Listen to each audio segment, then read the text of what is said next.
we are live. So, hello everyone. It's great to have you on a live stream with us. Just let us know very quickly if you can hear us, and then we can get started. But I am here with a very, very awesome guest. I'll be honest. It's Thierry Breton. Hello? Hello, hi. You all know because we've talked a lot about Mr. Thierry Breton. Basically, during his time as a commissioner at the European Commission from 2019 to 2024. That's correct. That's correct, exactly. And you were the commissioner of the internal markets, Yes, correct? correct, but not only. Not only. Not only. Yeah, you had a big role, that's for Yeah, sure. well, Yeah. Mr. Breton, I'm going to jump straight in. sure. So I have one question where I read a Guardian article the other day, and you called Europeans useful idiots. And I was just wondering what you meant by this, and maybe you can explain a little bit your thinking around why. No, I didn't call them useful idiots. I just said we should not Be be, useful idiots. which You're is not right. exactly the It's same not the thing. same. You're right. It's It not is the same. exactly the opposite. Yeah. And in fact, why? Because of course, we cannot afford to be naive anymore. Please don't be naive. We have built over the past 4 or 5 years a very strong regulations in order to make sure that our digital space will be safe. Right. Again, it's not against anyone. It's not against a country. It's not against a company. It's not against a person. It is just designed for Europeans. It is designed to protect our children Mm. online. It is designed to protect our companies. It is designed to make sure that, of course, we spend now 4 to 5 hours per day in the digital space. So we just need to make sure that the rule of law that we have put in place in the physical space will now apply to the digital one.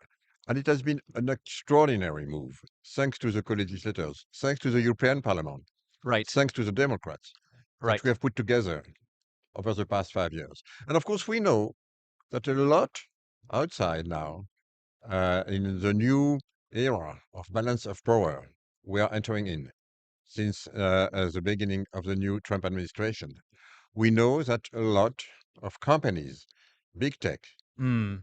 countries even, would like to destroy these regulations. Right. So please don't be naive. I know that some said, "Oh, it's maybe against innovation. Maybe it's too much of a burden." Come on, this has Right. been designed carefully Right. over the past 4 years, and especially with the European Parliament. It's Yeah. even not in applications now. Just everything now is in applications, including AI for the past few months. Right. And now I hear that some would like to say, "Oh, delay, delay." Come Right. on, we know who want us to delay. Don't be the useful idiots. Makes complete sense. So this year, you're famous for the Digital Services Act, the Yeah. Digital Markets Act, and there's plenty of other things, but those two are very popular on our channel. People know it very well. And this year, Apple has been fined this year. I think was it Meta? And I think was it and another company, I think it was Google. But anyway, there's been fines for the DMA and DSA. So my question is the EU doing enough to implement the legislation that you designed together with your team? No, it was only for the DMA, Okay. because for the DMA, when there is an inquiry, then there is an obligation to close the inquiry within the next 12 months. This is why the Commission, by the way, who has now the obligation to put in place and to make sure that all companies being regulated under the DMA and the DSA will follow our rules. For the DMA, the Commission had 12 months to answer, Right. and this is why they answer in 12 months. Right. Right. For the DSA, no time limit. And this is why, and when I was a commissioner, I initiated myself some inquiries against few companies. Right. It was already 18 months ago. Yeah. So I know that a lot are anxious now to see the result. And I understand, and they're right to be anxious, because we see every single day, we see problems on the systemic platforms. Name Mm. it. Mm. Meta, There's quite a few. Yeah. X, TikTok, of course. And of course, they are under inquiries from the Commission because I initiate myself this. So yes, I hear a lot of public voice saying now we will be very happy and pleased to see the result. So Right. if there is nothing, say it. If there is something, say it also. Yeah, something that you're very famous for again in our community is you had a spat with Elon Musk like a year ago, right? I think he called you a tyrant or something like that. I mean, do you see now, like a year later, 18 months later, do you see big tech a how should I say, a risk to our democracy? No, but first, I had no argument. I was a regulator, and my mission was to make sure that Right. everyone who had to fulfill our regulations, we do it appropriately to our regulations. And this is why I had to spend some time with them and to explain it. Some wanted to do this in-house, Mm-hmm. windows and door closed. Mm-hmm. Some wanted to do this publicly, like Elon Musk. Yeah, he So did. I just had to adapt myself to the ways I wanted to communicate, not more and not less. Right. But I know that I receive a lot of messages now Yeah. from people saying, I don't know if they are right or wrong, but they send me now. Now we understand why you were what you were and what you said. Yeah. So I don't want to say more, but I I understand. received tons of messages saying, now we understand. So let's see what happened. But again, the Commission has all the tools. This has been voted by our co-legislators. More than 90% of the European Parliament supported these Yeah. Yeah. regulations. Yeah. 100% of member states. Yeah. But of course, now the Commission has the obligations to apply the rules. To play. Yeah. Exactly. Exactly. So now there's something new making its way through the commission. It's the digital omnibus package. So for the audience, basically, it's a package. I mean, I don't want to make a long story out of this, but it's simplifying a lot of the rules that we have, tech rules on tech companies. And I was wondering, do you think this is a good development, or do you see this as a bad development? You mentioned the op-ed that I wrote in Handelsblatt, in Guardian, Guardian, exactly. Yeah. in Les Yeah. Yeah. Echos, in La Stampa, in El País. And I said, don't be naive. Yeah. We just start to implement this. It's much too early to say. It's too complex. I know exactly why some big tech companies, and including some governments, are willing us, let's say, to weaken these regulations. So please, don't listen to them. We don't do this for them. We do this for our people. It has just started. It's for Right. me, and Right. of course that's my view. Some could have another view, and I will respect. For me, and yes, I was involved in it. Not the only one, of course, and not alone. We had a big team.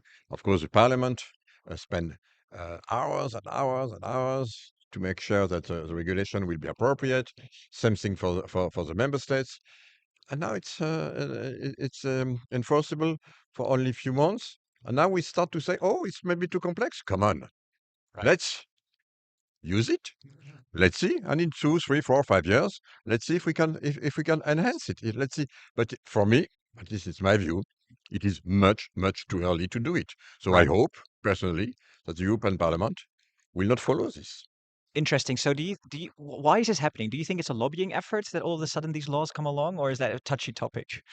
You have, I mean, in your questions, you have the answers. Yeah, okay. I think that makes it very, very clear. Okay, now if you look ahead, I mean, I think we have a couple minutes left. If we look ahead in the next 5 to 10 years, what do we need to do better as a European Union to fight the influence of these big tech companies that are not ours Well, to influence our debate? again, I don't want to say fight. We are what we are. These big techs are what they are.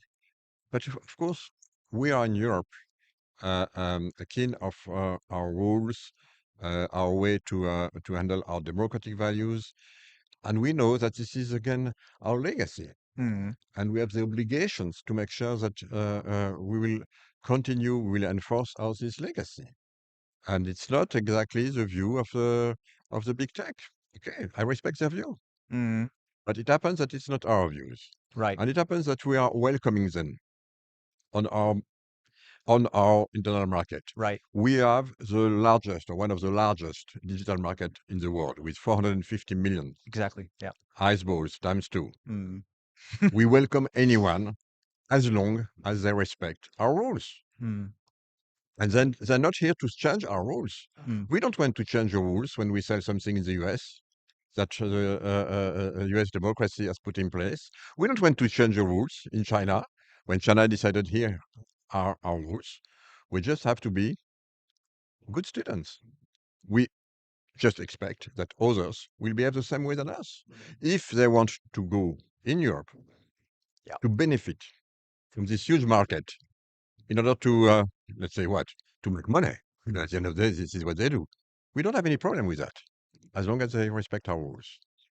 So my point here is that we need to make sure that these rules are clear, understandable, and that everyone which has to follow these rules. Don't you think it's quite sad? Because we're now on the platform we are on now is YouTube, which is Google, It's right? okay. I don't But do have we, any issue no, with that. I don't have an issue with that either. But wouldn't it be nice that we actually had a European equivalent? Yes, but now, finally, with these four big digital rules, DSA, DMA, Data Act, AI Act, Yeah. finally, we have the same rules with one single regulator for all the 27 member states. In other words, thanks to these four rules, Mm. we have finally a global and coherent digital market, which is what we were missing in the past. And but this is why we missed probably the first wave of personal data, because we were too split.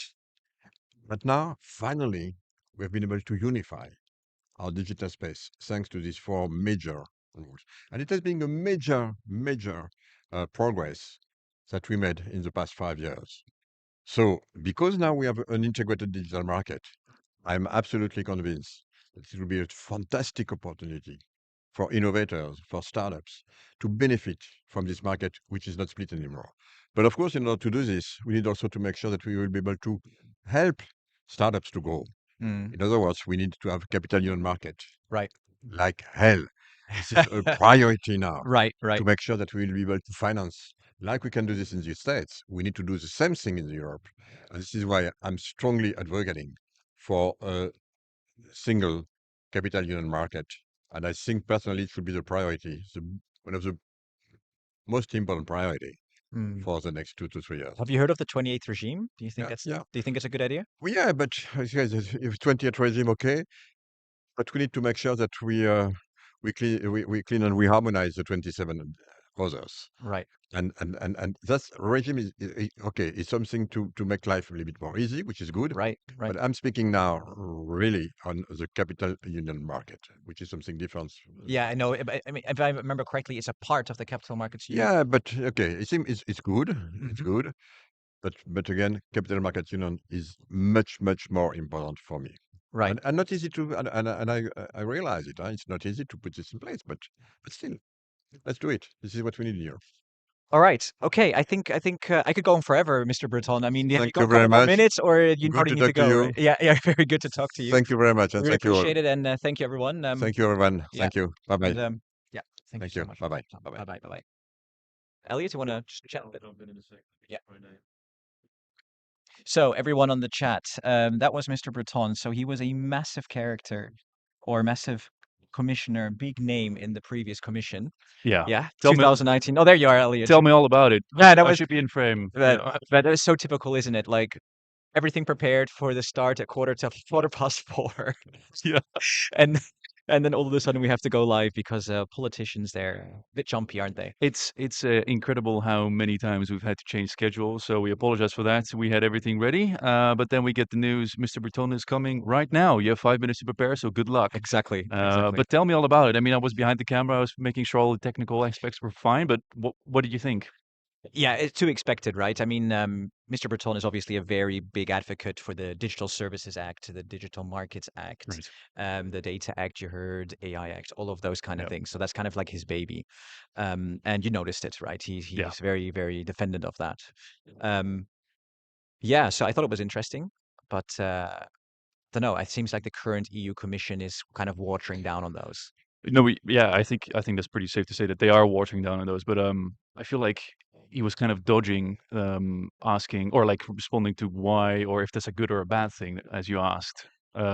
Which I'm curious, what do you think is like the watering down? Positive Yeah, aspects, negative ones? okay, so like the thing for me, the most important thing for me is that these big American companies do definitely get targeted, right? So, but what I mean by that is they need to follow the DMA Act, which basically goes against monopolizing the market for a couple of big companies, right? So that, for example, that Google needs to allow competition, basically, Right. right? Yes. Apple, for Yeah. example, can't just have a own Apple store without other stores competing with it. So basically, rules like that I think are very good.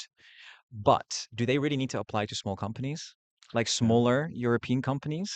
For me, that's where I kind of draw the line. Like, I like that these big ones are targeted, but these small ones, I'm not so sure. Yeah, no, I understand it. I feel like on specific topics they do make it like they do distinguish between the levels.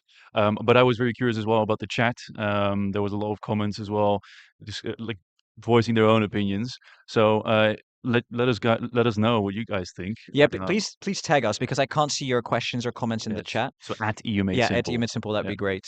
But I think you have a different opinion, don't you? You think the data regulation or the tech regulation getting watered down at all is not necessarily a good thing. So y- yes, there is. I am an eternal centrist when it comes to these things. I appreciate the point of view where obviously overregulation can completely destroy companies, right? Like we all know, this is nothing new.